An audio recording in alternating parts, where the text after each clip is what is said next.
Hi everyone and welcome back to my channel. I hope you're doing well and having a fantastic week. Today we are talking about some more baby Olive drama. Unfortunately we had to take her to the vet recently and I wanted to share our experience because I want to share these things when they happen so that other people can learn from it and see any kind of signs of a bird who's not feeling their best. So before I get started, I want to talk about monetization with this video like I did in the last video that I spoke about with Olive, which is a couple of months ago. That's completely unrelated to this video. She was fine from that situation. It's nothing to do with what happened this time, but I just wanted to say that this video is monetized for two reasons. The first one is because vet bills are expensive. I'll talk about vet bills a little bit later on in this video, and parrot care is expensive, and whilst I don't make a lot of money at all from these videos, any money I do make goes straight to the parrot's care, so I just wanted to make that clear. But also the second reason is if I don't monetize this video, then YouTube will do it anyway and they'll take all the money, so I'd rather it went to my parrots than to YouTube. But I just don't want anyone thinking I'm trying to profit off of my birds. I make very little money, but any money that is made goes straight to the birds. Anyway, let's get straight into what happened recently with baby Olive. She's just going to chill probably back there on the stand. She's got some little treats there for breakfast, so we're just gonna get straight into it. So one evening a couple of weeks ago, we were just minding our own business, just going about the day, and David and I noticed that Olive was kind of scratching her face a little bit, kind of around her cheeks. She was rubbing her beak more on her perches, and we thought that's a bit unusual.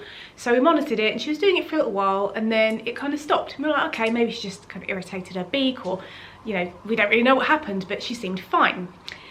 Then the next day, I'd just come in, I had to go out in the morning, and we found out that she was making a lot of noise with her breathing. It was very, very whistly. There were some breaths that sounded very wet as well. And of course for me, you know, knowing the signs of a bird who is showing very subtle signs of being unwell, that was a really big kind of alarm bell for me, and obviously for David as well. So started freaking out immediately. We assessed the situation. Now, we were very lucky that we, you know, knew the signs of a sick bird so we could see it before it got out of hand, and we were very lucky as well because Olive was happy eating, preening, playing, dancing, all the things that she would normally do that a very sick bird wouldn't do. So we were lucky that we kind of noticed those signs straight away. So the first thing I did was started phoning every avian vet in the local area. We have one that we usually go to, but our avian vet only works a couple of days a week. So I phoned them first, and I got an appointment at the first one I could, which was a couple of days away, which obviously wasn't ideal. But I phoned every other avian vet within an hour's drive, and we couldn't get an appointment anywhere.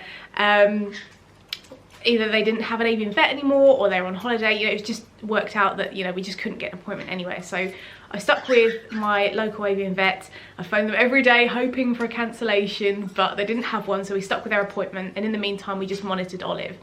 Now I'm going to insert some clips now of her breathing when it was at its worst. Obviously it might be a bit distressing or uncomfortable for you guys, but I want you to be able to recognise the signs of a bird who is in respiratory distress. So I'm going to insert these clips now. I do recommend watching them so you can see what it's like when a bird does need some assistance.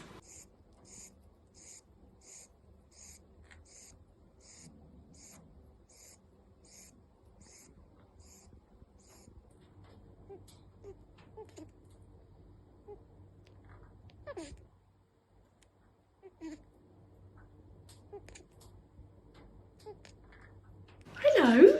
So baby Olive's come to join us now. She wants to know what the fuss is about. So the day rolled around for her appointment and nothing had changed really. She was exactly the same. Her breathing was very loud. She was doing a lot of tail bobbing and was obviously just very uncomfortable. She's talking to me now, aren't you? You've got a lot to say for yourself. So we made our way to the vets. A very lovely friend took us there, which we were just so grateful for. Luckily, because we had done so much training with her travel carrier, we got her in there very smoothly. If you'd like to see a tutorial on how to train your bird to voluntarily go in their carrier, I will surely make that for you guys, because I think it's a very important thing to do. It's very important for your bird to be comfortable with their travel carrier before you need to use it. Now, Olive is not used to the car. We don't have a car, but she was very brave. She was a bit stressed at the start, but she sat with me. She was very brave, and we got to the vets, and we went in for a consultation. So we initially started by telling our vet all the different things that we'd seen, all of the kind of signs and symptoms, and he observed her for a little while because obviously with respiratory distress you don't want to suddenly go and grab them, you want to see what they're like kind of in rest before you go and give them a full examination. But she did have a full examination. He listened to her heart rate and her air sacs. I got to listen to her heart rate as well, which is really awesome because I've not done that before with a little Conure. And yeah, he gave her a full kind of overall body examination. And other than the breathing issues, she had a full clean bill of health, which we were so pleased about. So she's absolutely fine in herself other than this breathing thing. And after much kind of back and forth about what we thought it would be and what our vet thought it would be, it was determined that she had inhaled a foreign body, likely a bit of seed husk. And obviously instead of it going down and being digested, it had gone into her respiratory system and it was sat in her syrinx. And that obviously is not ideal because it's not supposed to be in her respiratory system. Now, there are a couple of ways that we had options about going about this. Our vet was very hopeful that her body would be able to take care of this on its own. Her immune system could go for this, you know, piece of foreign body in her syrinx and just break it down. But we were given antibiotics and anti-inflammatories just in case and just to support that recovery. But he said that if in a couple of weeks it hadn't sorted itself out, we were going to have to go to our nearest Avian hospital, which was 2.5 hours away, and she would have to have an endoscopy and have it surgically removed, which would probably cost about £2,000. Now, the money side of things isn't something I'm really concerned about. You know, we would pay whatever we needed to pay for our birds to be healthy. What I was most concerned about is the 2.5 hour drive with a bird that's already in respiratory distress, added with a stressful car journey. I was very concerned about that prospect. So we had all our fingers and toes and everything crossed that she would make a full recovery. So we took her home, we had her meds, and we hoped for the best. Now, she had meds twice a day, as I said, antibiotics, anti-inflammatories. I did actually make a video on my Patreon about how we gave her medication. So if you're interested in finding out more about Patreon, I'll leave a link below for you guys. But yes, we powered through that. Now, by about day 6 on the meds, all of a sudden the noisy breathing and everything like that stopped. The tail bobbing stopped and she was pretty much back to normal. And we were really, really grateful for that. But we wanted to kind of test out how she was because her breathing always got worse when she got overexcited or overexerted herself. So we did some very light recall training just to see how she kind of managed that exercise.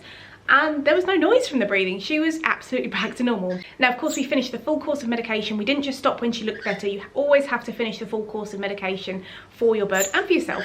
But yeah, she was absolutely back to normal and we've been monitoring her ever since and she has been completely fine. So we're so thrilled that she has made a full recovery. But you always need to know the signs of a sick bird. They're always very subtle at the very start because birds are prey animals.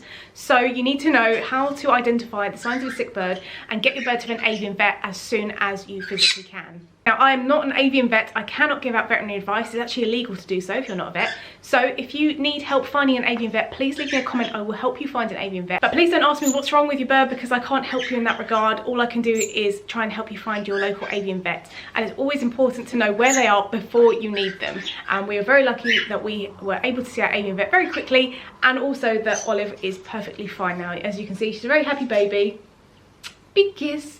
And yeah, she's very ready for some more snacks and some training, I think. That brings me to the end of the video. I hope you found it useful learning about what happened with us going to take baby Olive to the vet. As I said, we're very thankful that she is back to her usual cheeky self. For anyone interested, the vet bill for her consultation and her 2 medications was £101, which, you know, obviously it's very expensive to go and see an avian vet, but it is essential. So if you can, start making a little savings account or something for your birds. Look into exotics insurance before you need to take your bird to a vet. But in the meantime, thank you so much for watching. I hope you and your birds are well. If you celebrate the festive season, then a very Merry Christmas to you. If not, I hope you're having an amazing day anyway. So a very Merry Christmas, Happy Holidays from Olive and I, and Happy New Year as well. Take care and see you later. Olive, Miss Olive, Olive, Olive, Olive, Olive, Miss Olive, Olive. She loves to dance, so I thought we would end the video with a dance. Yeah, yeah. Olive, Olive, Olive, Miss Olive, Olive, Olive, Olive, Olive, Miss Olive, Olive. You're so smart, aren't you? Bye everyone.